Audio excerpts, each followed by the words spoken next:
I'm in Inuvik today to speak with the Commissioner of the Northwest Territories, Gerald Kisoun. Gerald Kisoun was a member of the RCMP from 1971 to 1996. He then served as a member of Parks Canada, helping market the Northwest Territories to the rest of the world. From there, he became a well-respected elder in the Inuvialuit community, as he is both of Inuvialuit, which is an Inuit group, and Gwich'in heritage. He served as the Deputy Commissioner starting in 2011, and in 2024 he was appointed the Commissioner for the Northwest Territories, where he acts as the representative for the federal government in the territory. I'm going to speak to him today about all sorts of things, from the history of the territories, the interplay between the Gwich'in First Nations and the Inuvialuit, and all this put together, what it means to be a Canadian in the far north, braving the barren landscape of the Arctic. I'm really looking forward to this conversation, and I'm thankful you're here with me today.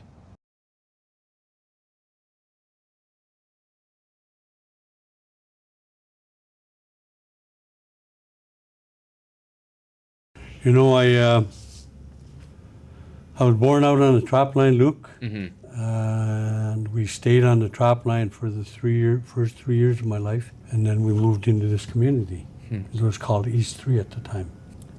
And then my father was helping build this Government of Canada community right here. I wanted to be a trapper like my father, but it's a lot of work. Right. Yeah.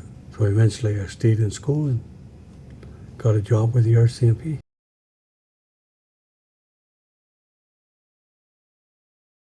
Inuvik, when I first moved into Inuvik, we lived in a tent along the riverbank, right? Yeah. My family lived there, and you know, we stayed in the tent for the first 3 winters that we moved in here. This other end of town was already built. The east end of town, that was government. Government was here. So those people that lived in those houses had flush toilets, were able to have a shower every day if they wanted to, but not us at the west end of town. We stayed in a tent. We hauled our water from the river. We used an outhouse. We hauled wood from across the river to keep the tent warm. Yeah, that's how life was. And then we went to school here. My father was busy helping to build this community, and my mother was a homemaker. And yeah, that was the first 3 years on the trap line. The next 3 or 4 years in a tent along the riverbank. And then one day, my parents got a little house. We call it a 512 locally because it's 16 feet wide by 32 feet long, 512 square feet. Not a mathematician, but that's how it comes to. And we stayed in there for a couple of years, and then my parents built a home up on Co-op Hill over there. I think I was 12 or 13 when we moved up there. And by then I had maybe already had about 5 or 6 other children in the family. There was 7 of us. There was 8 of us all together, but we lost an older brother at a very young age, lost him to the river. Yeah, those things happen. Yeah, just the world that we live in. And then from there, the reason that my parents built a house up on Co-op Hill is that they were both residential school survivors, and they did not want their children to be going to residential school. So they built a home there. So we walked to the school right here, walked down the hill, go to school. We didn't stay in a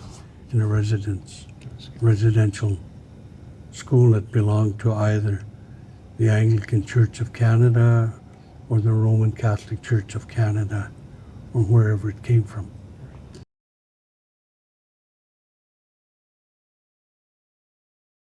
How I ended up joining the RCMP in 1971, I really don't know. I had a friend that was a member of the RCMP. I went hunting with him a lot, and one day he says, "Come and join the RCMP. Check it out for a career." So I did. I put an application in, and I got selected a number of months later, and I worked right here across the street in the local RCMP detachment for a few years. I had dropped out of high school and I went back to school after a couple of years because a young friend of mine came in, same age as I was. We both hunted a lot together and he said, go back to school. Join the RCMP, go see Canada. Don't just sit in this community for the next 20, 25 years. So I did. I went back to school, I got whatever I needed. And in summer of '73, I wrote an exam to join the RCMP to go to training in Regina, Saskatchewan. I had some issues with the English language, so I didn't get the first one, but they gave me an opportunity a number of months later. I wrote another exam, and I was accepted to the RCMP, and I went to training in July of 1974. I was busy doing our traditional games, northern games. We do 1 foot high kick, 2 foot high kick, one hand reach. A lot of many different games that come from our Inuvialuit heritage, you know. So I did that, and then I also joined the RCMP in 1974. I went to training.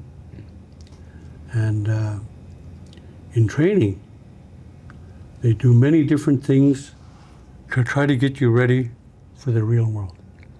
The real world is not everything set up like this. Right. The real world is people have issues out there. So the first contract I signed was for a 3-year term working in the guard room. So when I got accepted to go to training, we extended that to 5 years. So there was probably about another year and a half maybe to get it into 5, right? So once I did the 5, then I signed on again. That was indefinite. So I can stay as long as I want to, or if they decided I had to leave, I guess I can leave, you know. Yeah. So, but I put in 24 years and 10 months in the RCMP, working across Western Canada. Alberta for a while, also up in the Peace River country. Right. And then Yukon, I was in Whitehorse, Yukon, Central Yukon, south end of Yukon, gateway to Yukon, a place called Watson Lake. Then we ended up in a place called Tuktoyaktuk, just down the highway here. Right. Eventually tucked back into Inuvik.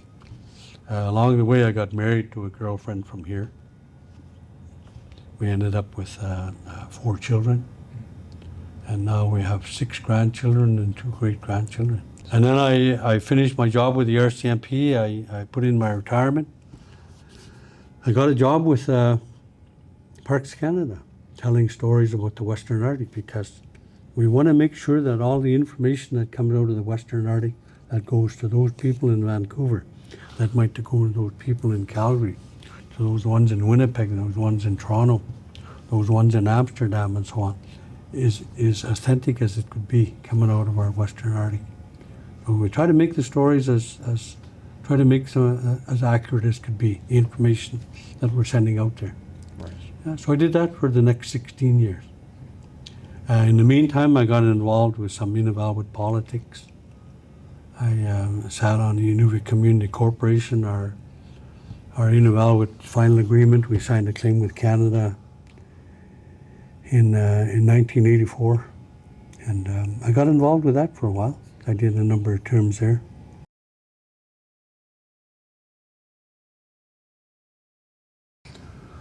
So I put in my time with the RCMP and then with Parks, and while I was with Parks, I got approached to be the Deputy Commissioner of the NWT.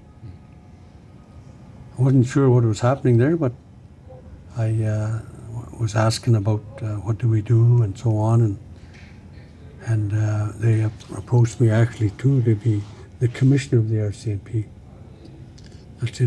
That's 14 years ago now. Well, my wife wasn't too excited about that, so we said no, we're not going to pursue that one too much.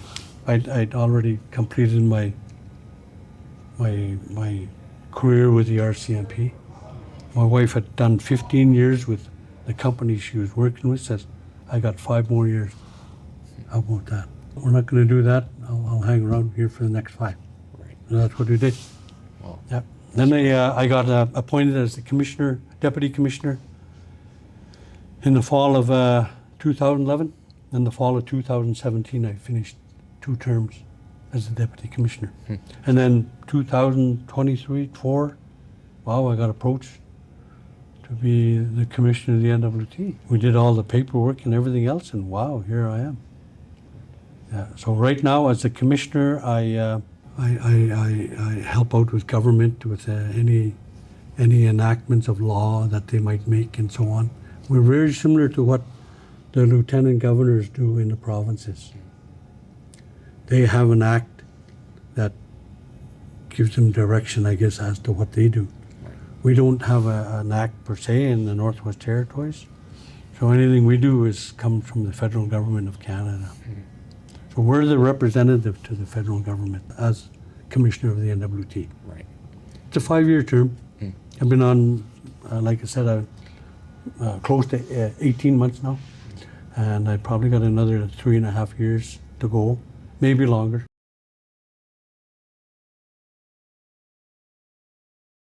You know, they're both quite different. Inuvialuit, my Inuvialuit side of the family, we lived along the coast. We live sometimes a little bit of a different of a lifestyle, you know. We hunt the animals of the sea. My father used to be a trapper out in the Delta out here, and living the life of the Inuvialuit. A lot of the food that we eat, we're all part of this, the Inuit world. And a lot of the food that we used to eat one time was frozen fish, frozen meat, and so on. You know, and it was common for us to eat that. And whale, the blubber of the beluga whale. On my wife's side, they used to hunt the seals. We get a lot of caribou. We eat a lot of berries from the land. We get the geese that are flying in. And on the Gwich'in side of the family, my mother comes from a place called Old Crow, Yukon, just over the mountains over there. And she grew up on the trap line as well, out on Crow Flats, trapping the muskrat. Same with my father out in the Delta, trapping the muskrats. And the Gwich'in at one time, the Gwich'in and the Inuvialuit, they used to have battles many years ago. And there was always, it seemed to be some animosity between the two different cultures. The Gwich'in people are people in the trees, people inland. Us Inuvialuit, the Umagimute that I come from, we're inland Inuvialuit. Sigalak-mute, my wife comes from the coast. They're Sigalak people. Sigalak-mute, they come from the coast area.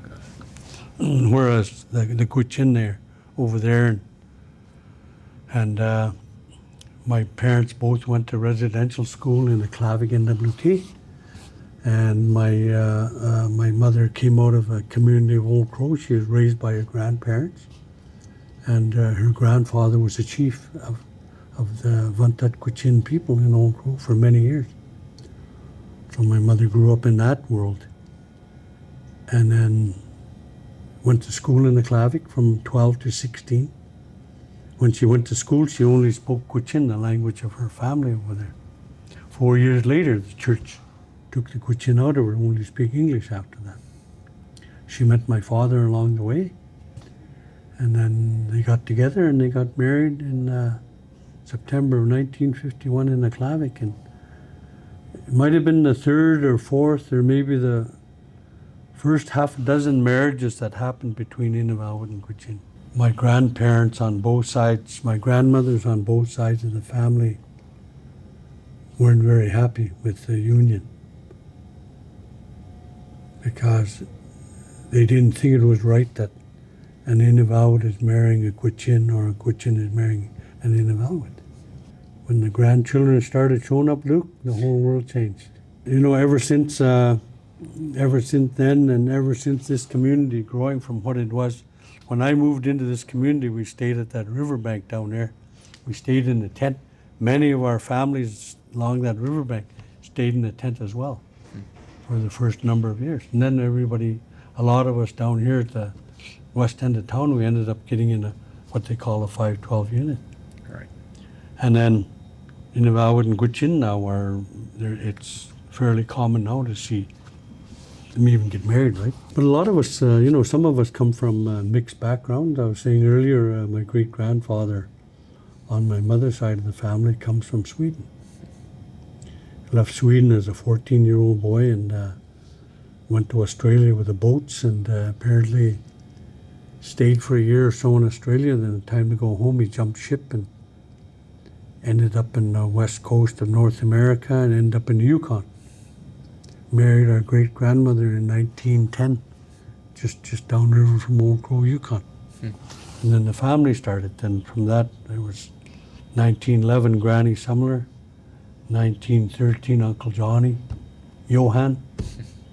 Yeah, in his language, he called his son Johan, but we called him Uncle Johnny. That's all we ever knew. Right. And then my grandmother, Caroline. And then we all grew up, a lot of us grew up right here in this community.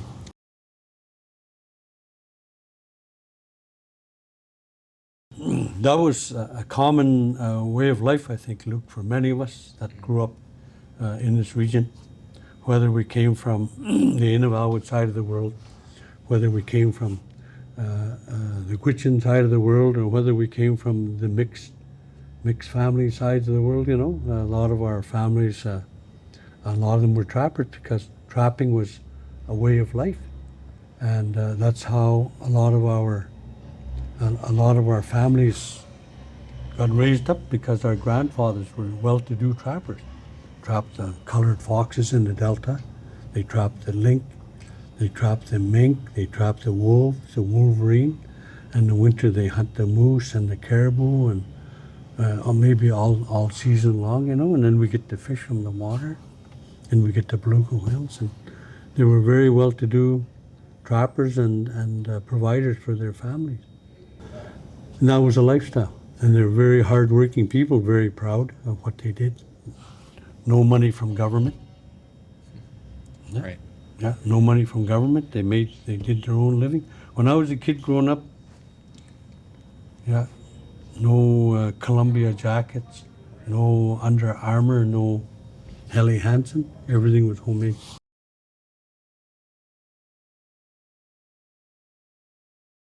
There's many stories that come out of the north, and there's many stories that we should be sharing more with people in other parts of North America. We don't share enough of our stories, because a lot of people we get south, and their idea of the north is going to a place called Calgary, Alberta, and they expect to see a polar bear walking down the road somewhere. I live in Inuvik, Northwest Territories. I've never seen a polar bear. I've seen a polar bear maybe not even a half a dozen times in my lifetime. I've been sitting here for 72 years. I think a lot of people would like to know more about the North, and they should. They should ask us questions. Yeah. They should ask us some of the pointed questions about the North. We get maybe 35 below in the wintertime now, maybe 38, 39 below. We don't get the 45s that we used to get years ago. And we are quite dark. Where I live right here, from the first week in December to the first week in January, it's quite dark. Not black, but quite dark. Yeah, those street lights that come on, they're on at 8 in the morning when you wake up. Right. Noon hour when you go for lunch, they're on. When you come back at 1 o'clock in the afternoon, they're on. Or if you head home at 4 or 5 in the afternoon, the lights are still on. Right. And that's what happens. And in the summer, we just finished 24 hours of daylight 2 months ago.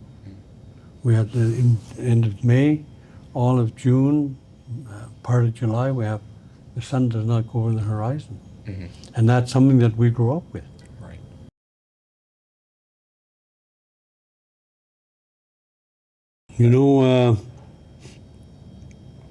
I think a lot of it is, some of it is some of these people that were trappers not out on the land, Yeah. And that's, they're the ones that helped settle the land claims in this country, in northern Canada. We settled one of the first land claims in North America, right here, the Inuvialuit one. And it was, all those stories that to get that claim settled came from all those people that were out on the trap lines. grade 4 education, grade 5 education, telling their stories, how much we love this land, how much we love to raise our family out here, you know? We don't mind working the trap line. We don't mind trying to make a living from what that land has to offer. The land has a lot to offer. We got some of the freshest water in the world sitting in that river down there, sitting in that delta, second largest delta in North America. We make the best we can. We used to make the best we can when we're out on the land, because that's all we ever had. You know, my father, one time I chatted with him, and he said, when I was a young boy growing up in that Mackenzie Delta, we followed in the summer we paddled the canoe, right? Yeah. And then when the outboards came in, 5 horsepower and so on, we had a little outboard motor. In the wintertime, we walked with our dog teams to the trap line, checking the muskrat traps, checking the mink traps and so on, fishing underneath the ice to make sure that the dogs and families had enough food all winter long. And that's what we did. And he said, we never knew that 35, 45 years later, we're going to be sitting in an airplane called a 737 at 32,000 feet, traveling to southern Canada and having a cocktail. Right. We could never see that. We just did what we did every day. Right. Put on our comics, went to our dog teams, and went to check our traps.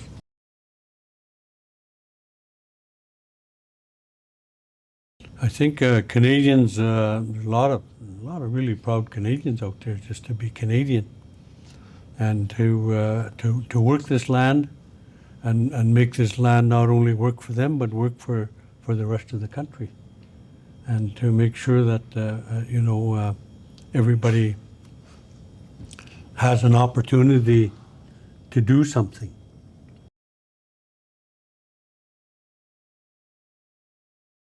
Sometimes, I think reconciliation is that we come to and we work together to make a better day tomorrow for the kids and for the grandchildren. That's sort of the way I look at it. I was never a student of residential school. My parents were, and my mother always said we have to try to work to stay on the positive side and do something on the positive side.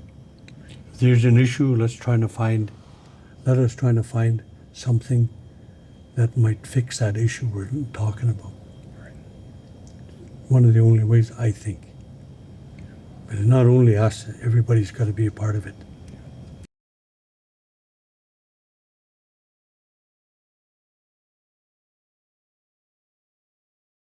Thank you for tuning in to this interview of the One Canada Project. I'm very grateful you're on this journey with me. Don't forget to follow or subscribe depending on your platform, and please give us a like if you enjoyed the interview. Thank you for being with me today.